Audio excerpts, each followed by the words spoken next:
Test. Oh, I think mine needs to go up. Testing. Okay, well, welcome back to another episode of the Mind Castle. This time, Austin's going to be kicking things off with a few things from a recent YouTube video he made. But before we do that, one note on the last episode we did, we were talking about first principles and deciding how do you determine what to spend your life on and building out your information, your worldview, like what builds your worldview. One thing to keep in mind is the reality-based worldview concept. I don't know, Austin, we were kicking this around. I'm not sure you want to add anything on that. But like, basically, there's a lot of people out there that have a very warped perspective of how the world actually works. Like just physically, like this is just reality. And I'm sorry, but you can't bend it, you know? And if you really grasp how things actually function, it can actually be really freeing. I don't know if you wanted to add anything on that. Yeah, well, I think I was afraid that we would be misinterpreted. I was afraid to be misinterpreted last episode about like, you know, just dream up all these things and just like you can do anything you want with your life. It's like, no, you're 5'2", you're not gonna make it in the NBA, buddy.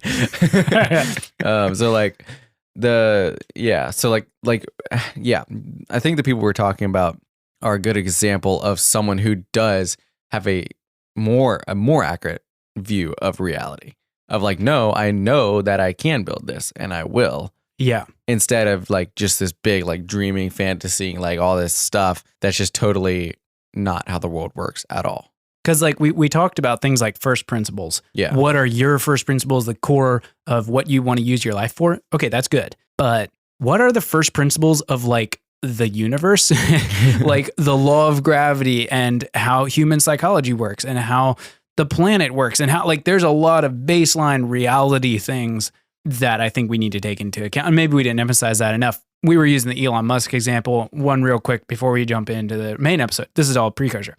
But so when he started Tesla, one of the core things that helped him see that is the simple fact that reality dictates one day planet Earth, which is a finite size, will run out of oil. Like newsflash. But like one day it will all be gone because it gets burned. Like it will happen. We don't know when. And he started thinking one day as he's like driving to work or something, and he thought, whoever figures out a way to make cars run on something that's not oil will be worth a lot of money. Hey, I should start a company that does that. So there he's using baseline reality, a first principle that cannot be changed.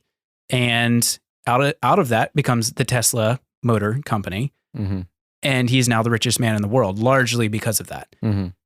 Whoa, you know, most people don't think like that. Like I know I don't, and maybe I probably should because that's actually kind of brilliant. They see a problem and they solve it.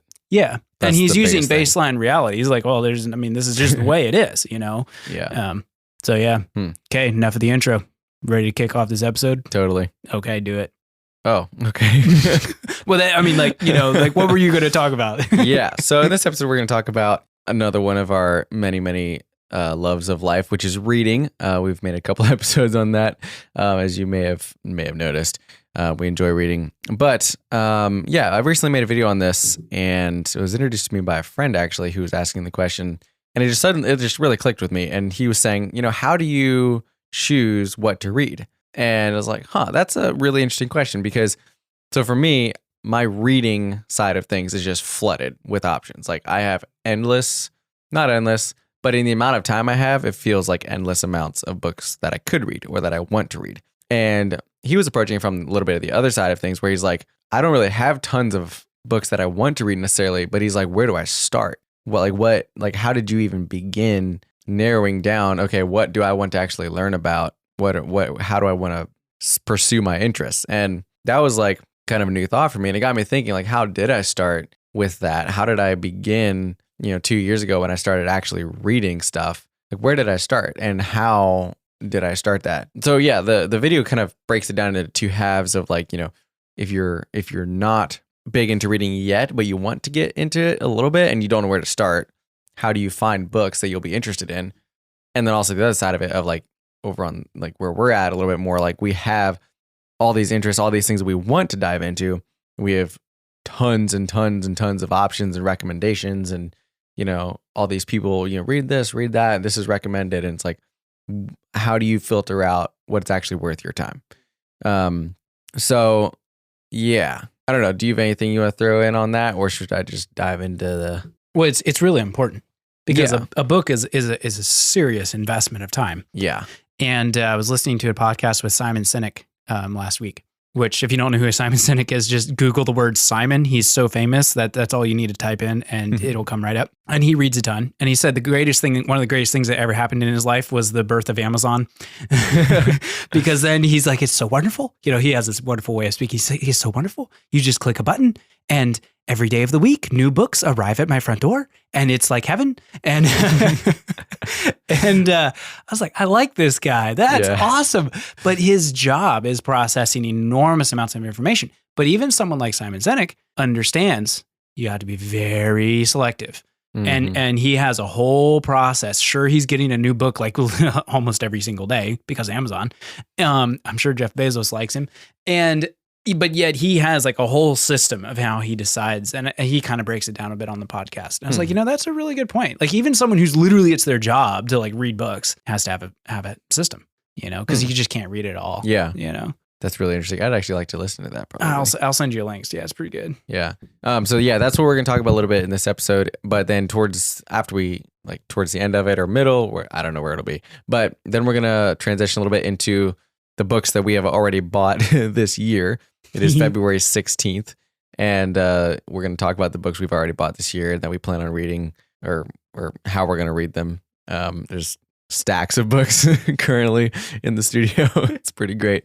So yeah, for myself, I guess I'll back to when I was just getting into reading. I was like, okay, where do I start? I had no intake of information of authors, of topics, genres, like where do I begin?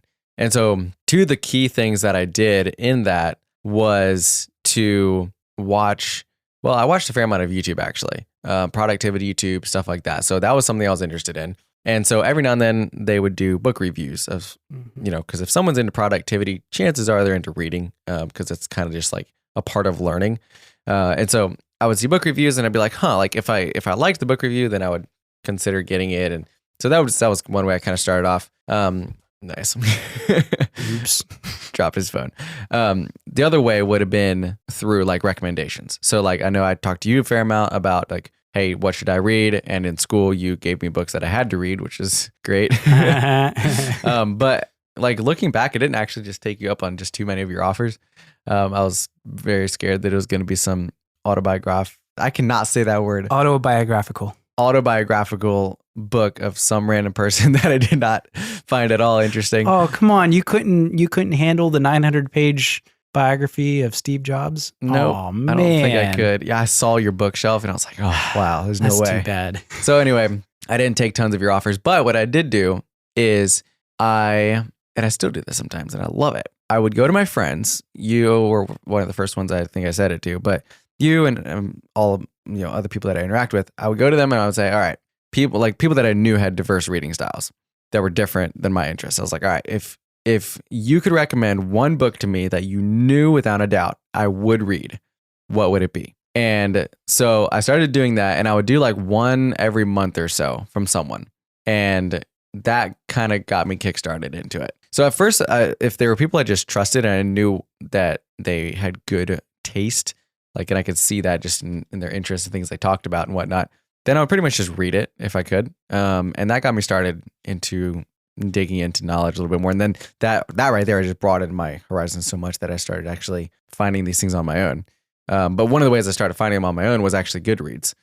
You got me started on that, if I remember correctly. Mm-hmm. That was huge because you would log a book that you read and then, below it pop up like, hey, here's another book because you read these 5 books in the past. You might enjoy this one. And so I started just kind of stair-stepping my way from one book to another, following topic lines and whatnot. So that was starting out, especially as recommendations from people that I knew had good reading taste, and then also Goodreads, just browsing on there, because you have a bunch of friends on there, so you can see what they're reading, you can see the reviews that they're giving stuff, you can go by different genres. It's a huge platform. It's an amazing platform, actually. I love it. So that's kind of how I got started reading when I didn't have any input really externally. I wasn't surrounded by books in that way. So what have you started that process then? That's a great question. Yeah, I mean, so much of it is okay. Back up slightly. So I just sent you the link for that podcast, by the way, and I made a serious slip of the tongue. It's Seth Godin, not Simon Sinek. I don't know why. I've just been going through some of Simon Sinek stuff and not as much Seth Godin stuff. Anyway, apologies if they're listening. Either one of them, both great guys. Both great guys. They got some really good books out there, but it was Seth Godin podcast. Anyways, so books are incredible. For $12 on Amazon, you can have someone's life's work delivered to your door. Yeah, like we just can't even put in our brains what a privilege that is. For most of history, humans did not have that ability. Not until within the last few hundred years have books even been able to be mass produced in such a way that were affordable by the general populace. Before that, they were too expensive or they had to be handwritten. We just so take for granted that kind of information. So like some people are like, oh, I don't have the money or the time. I'm like, man, $12 and you can learn, all you need to do is learn one or two key principles that make your life better. And it was worth it. It was worth the investment. So when you start going down that rabbit hole, you find one that really helped you out. And then you flip to the biography in the back and there's like, oh, hey, check out this and this and that, and, you know, and whatever. You start digging around and you start cross-referencing to other people's work. It's actually really easy. Like once you start going down a path, or I tend to go topical. So like with my work with the nonprofit I helped start, you know, I started going deep into like Middle East and history and stuff like that. Okay. And then that kind of leads me here and it leads me there. And, you know, you just kind of start ambling through and I tend to go with what's interesting me at the time too. It's, you know, but I never have trouble finding stuff. Yeah. Especially now. No. But that kind of gets into the second part of it. It's like, what do we do now? You know, like there are so many books, like there's so many books that I want to read, but like I have very limited time and I have limited time, not necessarily in reading. Like I can read a book pretty quick, but there are certain books like Unlimited Memory or You Can Have an Amazing Memory by Dominic O'Brien or the one I'm currently working on, The Art of Impossible. It's like these books are monumental. Like they are you cannot just breeze through them and just like, you have the knowledge. Like you have to take them slow. You have to process stuff. You have to practice these things. You got to like write it out. Like there's so much. If you actually want to get the book, they take a lot of time. And so you can't just afford to do that with any and every book. So like how now, you know, how do you choose which books? Like you have recommended like 20 books to me over the past couple years. And like, there's no way I could read all of those and mine and still get all of the stuff out of it. So like, you know, I obviously chose somehow, but I'm going to tell you, how do you choose you that? just read faster, man. I don't know. No, Sleep faster. Arnold Schwarzenegger. Yeah, exactly. I'm sorry. That was a parody. Yeah, I do. It needs to be pretty clear that it's worth my time. I need to, you know, maybe check out a few reviews, or if it's an author I'm familiar with and I know I like their stuff, then it's easy, you know. But yeah, typically I don't just hog wild get any old thing, because I mean it's a time commitment, you know, and you want to make sure you get stuff that you actually want. I don't have a real rocket science system though. It does ebb and flow. It really depends on what my interests are at the time. Honestly, like right now I'm reading a book about cryptography, you know, and code breaking during World War II. Like I wasn't interested in that 3 months ago, but all of a sudden I'm just like all in. This is so fascinating. Wow. Alan Turing and the Turing machine. And you know, what, you know, it's awesome. You know, I could never have predicted that, but somehow it, you know, bounced into my radar screen somewhere. And I was like, oh, yeah, let me pick this up. I leafed through it. It was like, oh my goodness, I am sold.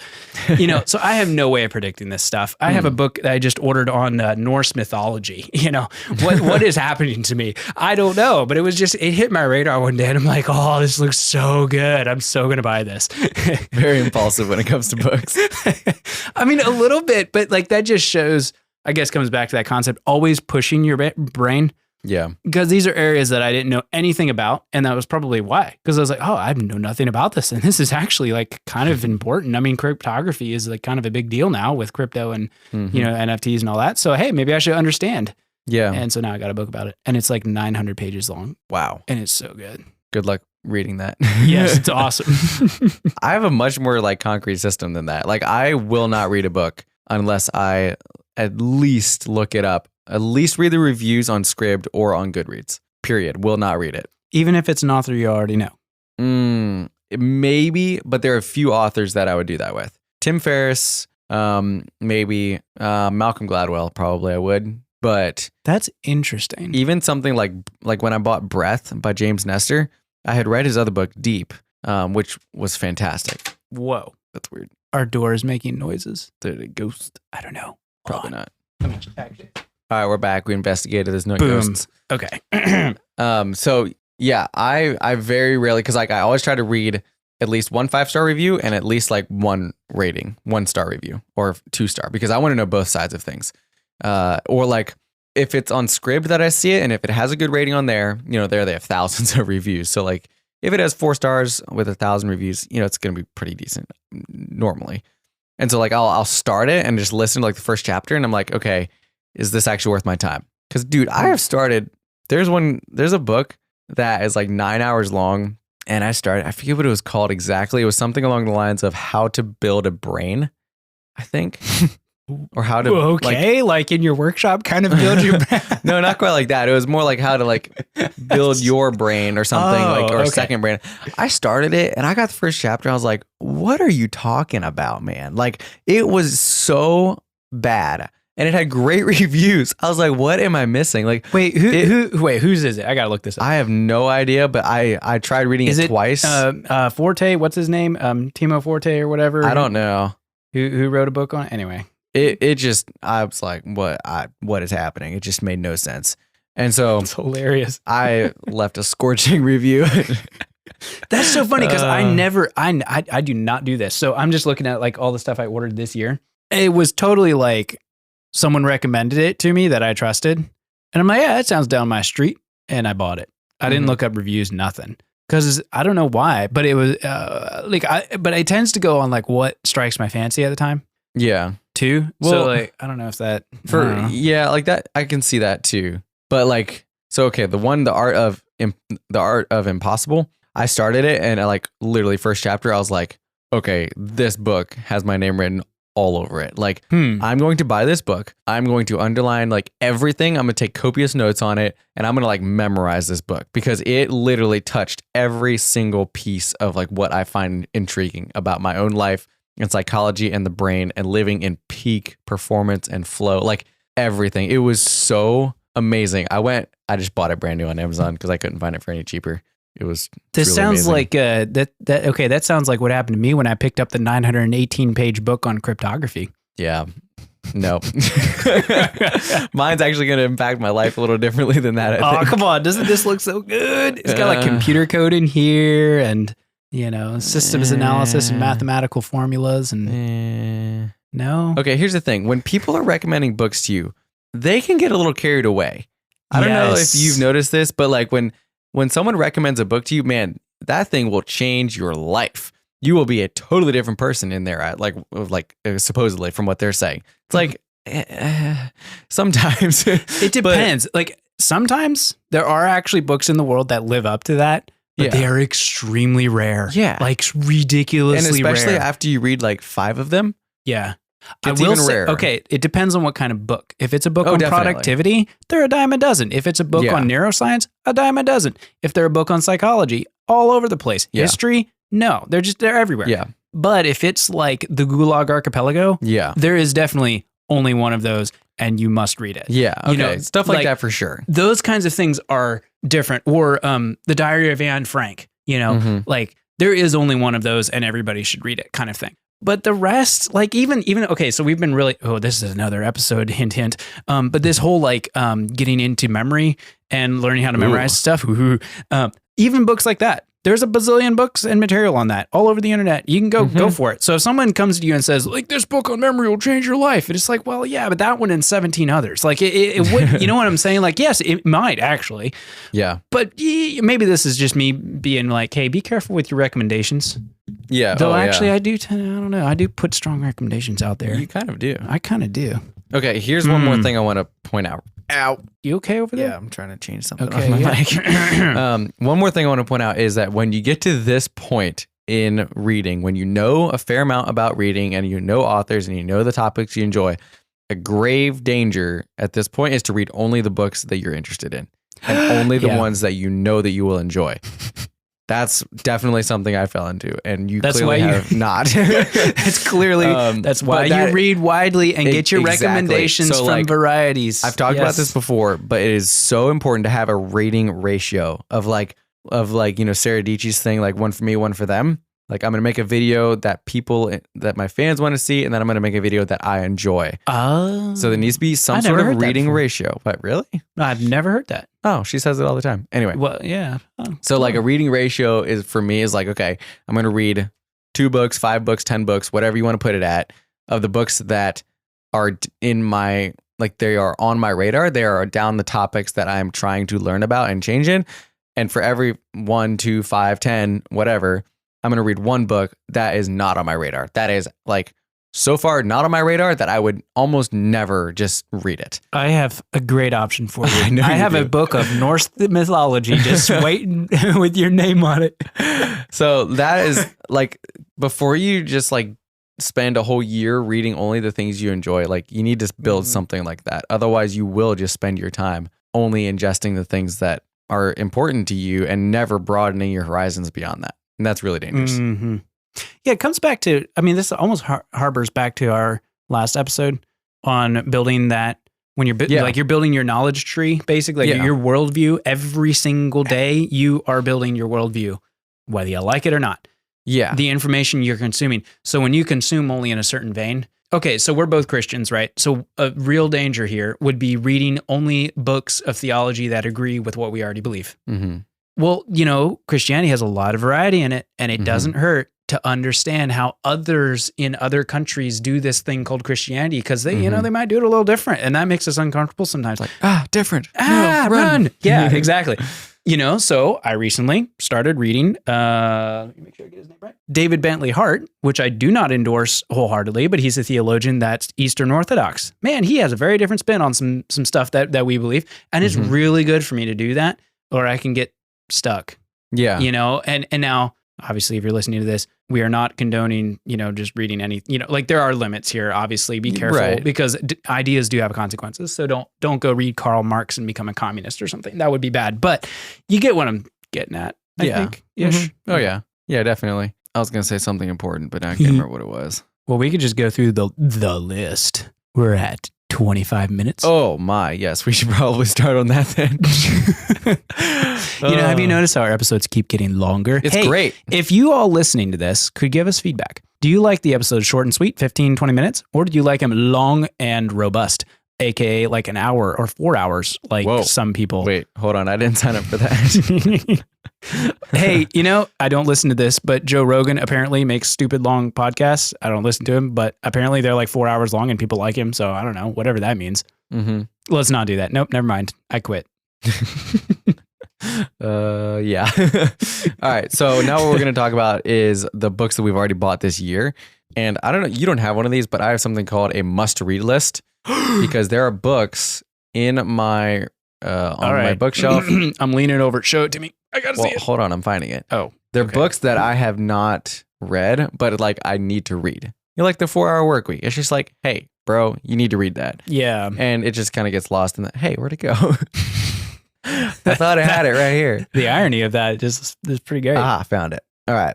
These are books that I must read by the end of 2022. Most of them are, I already checked one of them off. Sweet. Okay, well. Sorry. What? First one is The 4-Hour Work Week by Tim Ferriss. Wait, what's the one you just checked off? I'm getting to that one. Oh. That's the next one. Oh. Breath by James Nestor, which I made a video on where I read the entire book in one sitting. Yeah, literally. That was wild. It was awesome. So you should watch that video. Link in the description. #shameless book. The next one is called Awaken the Giant Within by Tony Robbins. Getting you some Robbins in your life. Okay. Also, like, huge book. That's it. Isn't that his, like, the OG book that he wrote, like, way back? I know nothing about Tony Robbins. I've done literally nothing. I do nothing about the guy. He's not in my vein. Sorry. That's okay. I just said it. Sorry, Tony Robbins. No problem. He's only the best in the world at what he does. So I want to learn from that. Number one motivational speaker or whatever you want to call it in the world. Yeah, that's what they said. Yeah, he literally won an award. What? Yes. Number one motivational guru, whatever person ever. He literally has a documentary called "I'm Not Your Guru." Yeah, but he got an award for whatever. it. Anyway, never mind. Next one is How We Learn. I don't know what that book is about. I just picked it up in my case and it looked fascinating. Wait, who wrote it? Hold up. I'm not sure. I forgot. Frantic typing in the background as I forgot to write down the authors of these people. Next wait, one is How We Learn, you said?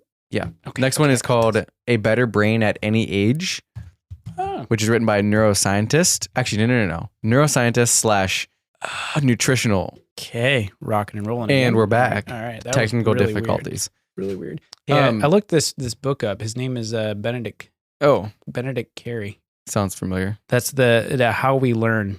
Yeah. Now, just note, neither of us have read it, so it might be total. I have no idea it might what be it's garbage. about. You know? It might be. It just looked interesting, and I was like, I want to know how I learn. I mean, fun. the reviews look really good.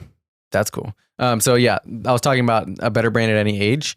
He studies like nutrition and also neuroscience and stuff. I listened to a podcast by him and I was like blown away. It was so cool. Anyway, so that's one. The other one is Inside Out by don't know his name. Inside Out. Yeah.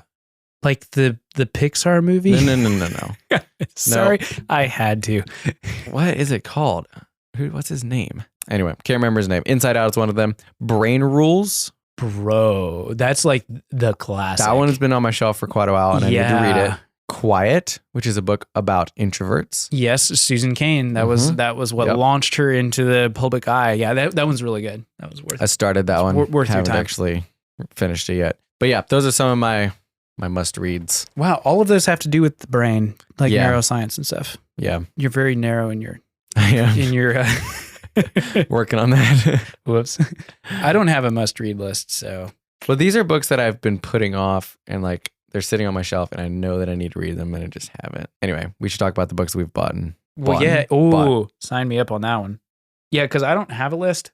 I, as we've already noted, I tend to like, okay, I'm going to learn all about this. And then I'll read like 7 books on it. And then I'll move to something else. Like last year, one of my favorite books was an 1,100 page tome on a cathedral in Europe. So yeah. I see. England specifically. Yeah, it was a bit awesome.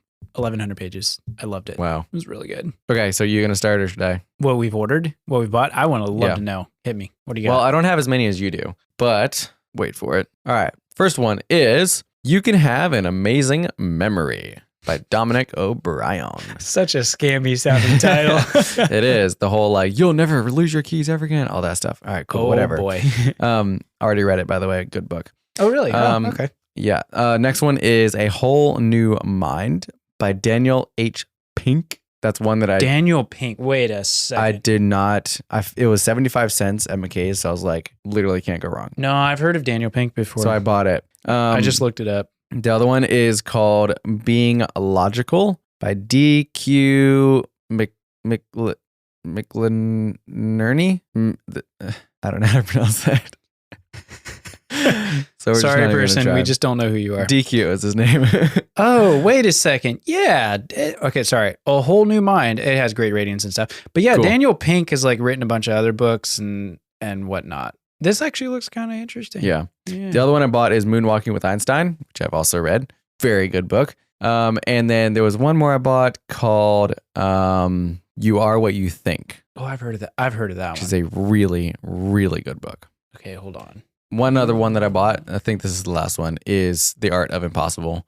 So, yep. You Are What You Think. Oh, I've seen that one somewhere. Yeah. That's a really, really good book. I actually enjoyed that book quite a bit. David Stoop? Yeah. Oh, interesting. Hey, y'all are learning with the rest of us here, y'all that are listening. This is just kind of how Austin and I roll. We're like, hey, where'd you? Okay. We're always ordering stuff. So I'm like, hey, I just found this cool thing. You ever heard of this person? I've not heard of most of these. This is really interesting to me. Most of those are like brain related stuff, which I need to expand a little bit. Yeah. And like none of Okay, but here's the thing. are. We're talking about first principles and stuff. One of my like fundamental primary pillars in my life is like learning and growing myself so that I can then help and grow other people and learn tools to help other people better their lives and like, apply them to my own life as well. So like, that's why it's hard for me to like expand beyond that sometimes. It's like, that is like my most clear thing. Like I am all the time looking for stuff like that because that's what I mostly churn out. So yeah, but like I need to redefine some of my first principle stuff because that is one of them. But I also have other priorities too. I just haven't really named them, so it's hard to like know what fits into that category, I guess. Yeah, because it's all about what you're trying to do. Right. So like I'm a stickler for context. Therefore, history really matters to me. Mm-hmm. Or just like putting pieces together so that I have a better understanding about certain things and can communicate it more. Right. So that tends to result in very, very broad interests. Yeah. Like I was just reading about the Philippines today or yesterday or whatever. Why? I don't know. I've never had interest in the Philippines.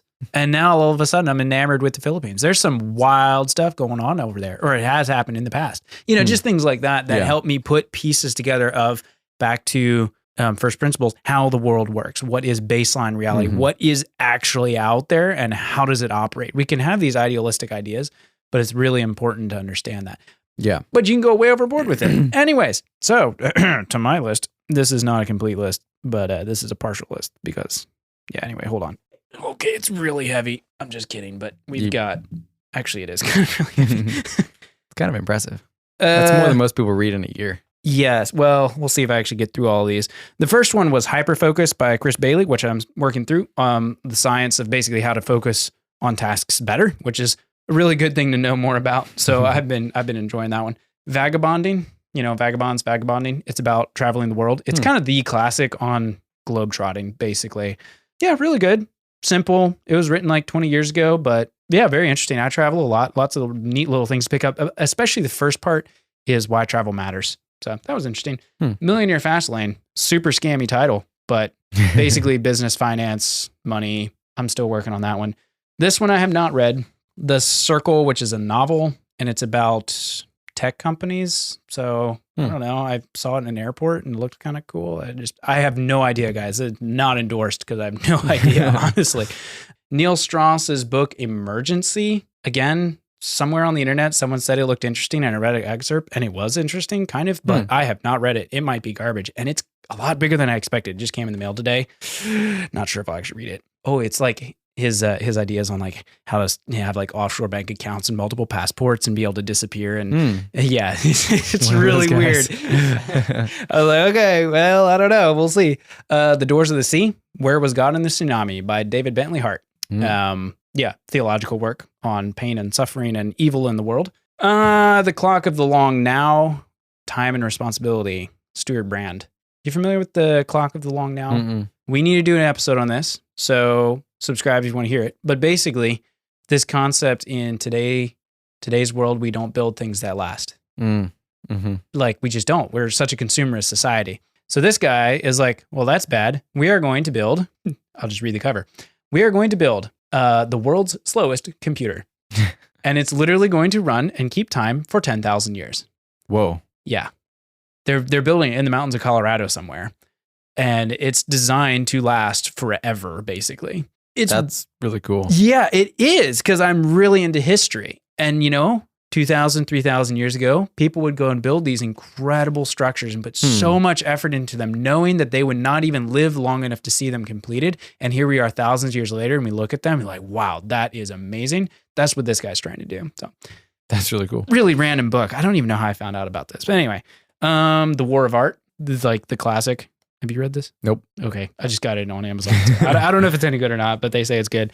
Another one by David Bentley Hart, That All Shall Be Saved. And one of my friends told me that this definitely is a heretical book and not theologically correct. So I'm not endorsing it, and I have not read it. We'll see if it's any good. I don't know. Let's see. Oh, Norse mythology. So that'll be interesting. When Everything's on Fire. Basically about maintaining the faith when the world's falling apart. I have no idea how to say this word. It's Latin. Theologica. Is it Theologica Germanica, I think? Sounds right. Yeah, let's go with that. A book of theology from the Middle Ages. Here's one you're going to really appreciate. That Holy Anarchist. Reflections on Christianity and Anarchism. Are you familiar with Christian anarchism? Nope. Yeah, it's really weird stuff. But anyway, I'm reading a book about it. The Lessons of History by Will Durant. Wow. That's quite the list. That's the list so far. I mean, some of the lists. Not bad after 2.5 months. I just ordered all these. Yeah, pretty much. Was that overkill? Nah. Nah, no. Speaking of which, what's your reading goal for this year? 80. Nice. I'm at 60. Yeah, I decided instead of doing 100 like last year, I'm going to go for deeper. So a Yeah. lot of the stuff I'm reading is long, Yeah. like really long books. Interesting. So we'll see. But Cool. Well, all right. I think that's going to wrap this episode up. It's a pretty long one. So yeah, let us know if you like longer ones, shorter ones. Let us know what your list is so far, the books you've bought and that you plan on reading this year. And also how you find your books. Do you have a system or something that you put the book through, reviews, people, whatever? How do you decide what to read and what not to read? So please leave us a 5-star review if you enjoyed what you heard. And yeah, check us out on all the interwebs by our names or in the show notes where there are links. especially our amazing websites. Yeah. austinschrock.com and me at reaganschrock.com. Super hard to remember. Yeah. Also, you should definitely click the link in the description and get a Scribd membership. Get 1 month for free, cancel at any time, get free audiobooks. It's pretty much great and amazing. You can't lose. Yeah, Pretty much can. All right, cool. And they're not even sponsoring this, by the way. Nope, not yet. Though I did reach out to them after our episode a while ago and said, hey, please sponsor us because we love you guys because your audiobook service is amazing. And they said, oh, that's great. We'll get back to you. They never got back to me. Oh, we should mess with them They again. sent it to their marketing team and it just didn't happen. So guys, Nuts. if we had more listeners, maybe they would sponsor us. It would be so cool. Yeah. All right. See you guys later. Okay.